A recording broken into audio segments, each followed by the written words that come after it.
बिस्मिल्लाहिर्रहमानिर्रहीम। खुशामदीद है आप सबका इस चैनल में। उम्मीद करता हूँ आप सब खैरियत और आफियत से होंगे।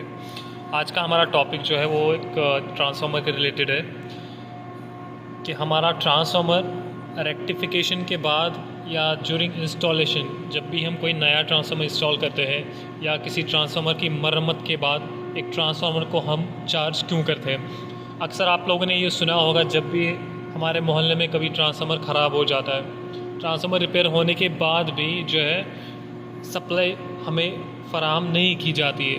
तो जब भी हम एक लाइनमैन से पूछते हैं कि आप पावर जो है वो क्यों नहीं छोड़ रहे, तो वो वहाँ से उसका जवाब ये रहता है कि ट्रांसफार्मर को चार्ज करना है। आखिर ट्रांसफार्मर चार्ज होता क्या है, तो आइए आज हम इस पर एक छोटी सी वीडियो देखेंगे। एक डिटेल मैं आपको इसमें बता देता हूँ कि आखिर एक ट्रांसफार्मर चार्ज क्या होता है, क्यों हमें एक ट्रांसफार्मर को चार्ज करना पड़ता है रेक्टिफिकेशन के बाद, या कोई नया ट्रांसफार्मर हो उसको भी हमें चार्ज क्यों करना पड़ता है। चलिए देखते हैं।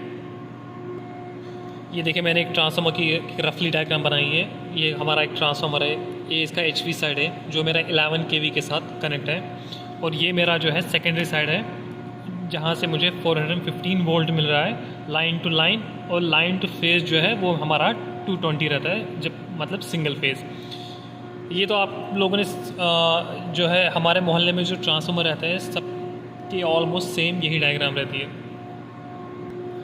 अब आखिर एक ट्रांसफार्मर को चार्ज क्यों करते हैं रेक्टिफिकेशन के बाद, ये हमारा जो आज का टॉपिक, हम इस पे आते हैं। जब भी हमारा ट्रांसफार्मर रेक्टिफिकेशन के बाद जब हम इसको ऑन करते हैं, मतलब जब हमें सप्लाई प्रोवाइड करनी होती है एक लोकेलिटी के लिए, तो उस वक्त हम इसलिए सप्लाई प्रोवाइड नहीं करते क्योंकि हमने एक ट्रांसफार्मर के ऊपर काम किया होता है, एक ओपन फील्ड में हमने काम किया होता है, और ट्रांसफार्मर का जो मेन कोर है वो हमेशा ऑयल में डिप रहता है। मतलब ये ऑयल, ट्रांसफार्मर ऑयल जो है, इसका काम क्या होता है, ये एक डाई इलेक्ट्रिक स्ट्रेंथ की तरह जो है एक इंसुलेटर की तरह काम करता है बिटवीन कॉइल्स।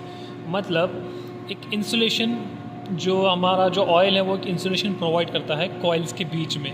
अगर फॉर एग्जांपल ये ऑयल ट्रांसफार्मर में नहीं रहेगा तो डेफिनेटली वहाँ पे जो फ्लक्स क्रिएट होगा उसकी वजह से कॉइल्स के बीच में शॉर्ट सर्किट हो सकता है। इसीलिए एक ट्रांसफार्मर में जो ऑयल रहता है वो एक डाइलेक्ट्रिक स्ट्रेंथ, एक इंसुलेशन की तरह काम करता है वहाँ पे।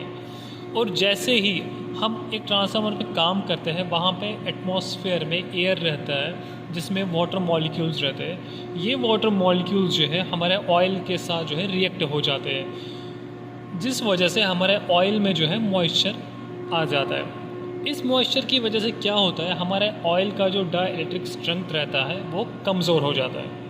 मतलब एक ट्रांसफार्मर, एक जो हमारा डिस्ट्रीब्यूशन ट्रांसफार्मर है, उसके ऑयल की डाई इलेक्ट्रिक स्ट्रेंथ अगर अबव 75 केवी होगी तो हमारा ऑयल जो है हम उस ऑयल को अच्छा कहते हैं। लेकिन इस वाटर मॉलिक्यूल की वजह से जो वाटर हमारा ऑयल में मिक्स हो जाता है, उस वजह से हमारा जो ऑयल है उसका डाई इलेक्ट्रिक स्ट्रेंथ कम हो जाता है, जिसकी वजह से इस ऑयल की जो क्वालिटीज़ रहती है, चाहे फिज़िकल क्वालिटीज़ हो या केमिकल प्रॉपर्टीज़ जो इसकी रहती है, वो कमज़ोर होने लगती है।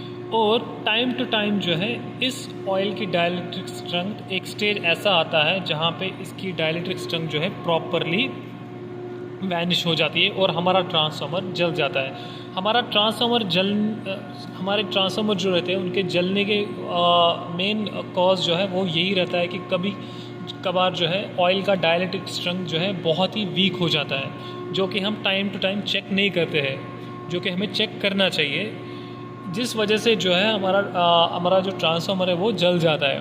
वजह क्या होती है, वजह यही होती है कि हमारा जो ऑयल है उसका डाइलेक्ट्रिक स्ट्रेंथ जो है वो पुअर होने लगता है। तो अब हम इसको चार्ज करने का मतलब क्या होता है, चार्ज करने का मतलब ये होता है जब भी हम हमारे ट्रांसफार्मर पे काम हमारा जो है ख़त्म हो जाता है, उसके बाद जो है हमें डायरेक्टली लोड प्रोवाइड नहीं करना होता है। तो हमें क्या करना होता है, 11 साइड की जो सप्लाई है वो हमें ट्रांसफार्मर को प्रोवाइड करनी है।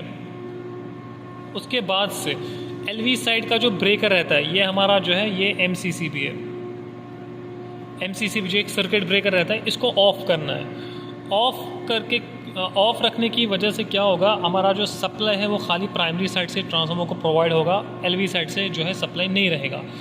इस वजह से हमारा ट्रांसफार्मर जो है थोड़ी देर के बाद हीट अप होना स्टार्ट हो जाएगा।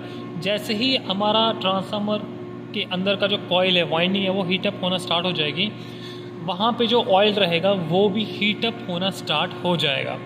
हीट अप होने की वजह से हमारे जो वाटर मॉलिक्यूल्स रहते हैं एक ऑयल में, वो वेपर की सूरत में बाहर आ जाते हैं और अंदर सिर्फ प्योरली ऑयल रहता है।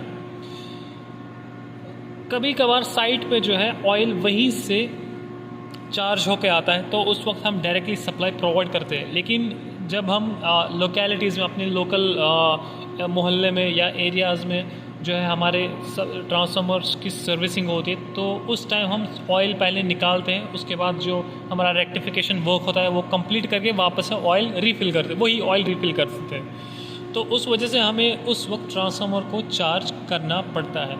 तो यही कारण है कि एक ट्रांसफार्मर की चार्जिंग क्यों की जाती है, क्योंकि उसके अंदर जो वाटर मॉलिक्यूल्स हैं, ताकि वो हम उनको एक्सट्रैक्ट कर सकें।